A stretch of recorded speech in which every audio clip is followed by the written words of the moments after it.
एक चिड़िया ने बताया कि यह 3 बातें जीवन में याद रखने पर कभी औलाद पर संकट नहीं आता, धन की हानि नहीं होती और अपनों से कभी धोखा नहीं मिल सकता। तो दोस्तों, इस कहानी को ध्यान से सुने और समझे। तो चलिए कथा शुरू करते हैं। लेकिन आगे बढ़ने से पहले आपको बता दें कि गरुड़ पुराण में कहा गया है कि कथा हो या सीख अगर बीच में छोड़ दिया जाता है तो वह पाप की श्रेणी में आता है। तो आपसे निवेदन है कि वीडियो को अंत तक पूरा देखें। पुराने समय की बात है।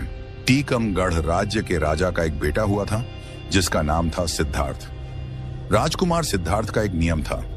वे अपने साथ एक सेवक को लेकर वेश बदलकर रात में नगर में घुमा करते थे और नगर में घटने वाली समस्त घटनाओं को देखकर उन पर मनन किया करते थे। राजकुमार सिद्धार्थ के पिता बहुत वृद्ध हो चुके थे, इसलिए एक दिन उनकी मृत्यु हो जाती है।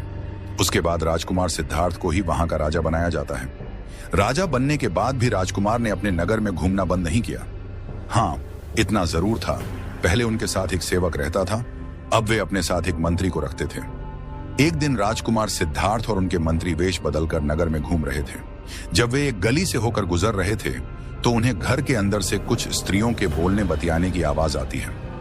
राजा और मंत्री दरवाजे से सटकर खड़े हो जाते हैं और अंदर झांक कर देखते हैं तो उन्होंने देखा कि 3 सुंदर सुंदर युवतियां आपस में बात कर रही थीं।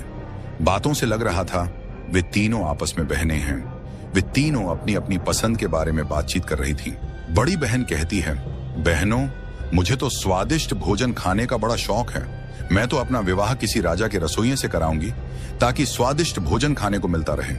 तब मझली वाली कहती है, हे बहनों, मैं तो अपना विवाह किसी राजा के बड़े अधिकारी से करना चाहती हूँ। अगर मेरा विवाह राजा के मंत्री से हो जाए, सेनापति से हो जाए या कोतवाल से हो जाए तो मैं अपने आप को बहुत धन्य समझूंगी। छोटी बहन उनकी बातें सुनकर चुपचाप बैठी रही। तब उन दोनों बहनों ने अपनी छोटी बहन से पूछा कि बहन, तुम चुपचाप क्यों बैठी हो? तुम भी अपनी बात बताओ। तो छोटी बहन कहने लगी, बहना, आप मेरा काम नौकर चाकर से नहीं चलेगा।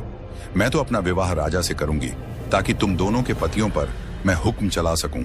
और मैं इतना चाहती हूं कि राजा से मेरे एक ऐसा बेटा पैदा हो जो हंसे तो फूल झड़े, रोए तो आंखों से मोती टपके, जिसके एक ओर के केश सोने के हों तो दूसरी ओर के चांदी के। बस ऐसा मेरा सपना है। तीनों की बात सुनकर राजा को बड़ा आश्चर्य होता है। राजा ने मंत्री से कहा, मंत्री जी, इस घर को अच्छी तरह से पहचान लो और कल सुबह इन तीनों बहनों को दरबार में बुलवाओ। मुझे इनसे कुछ पूछना है। मित्रों, राजा की आज्ञा का पालन हुआ। अगले दिन मंत्री ने तीनों बहनों को राजा के दरबार में बुला लिया।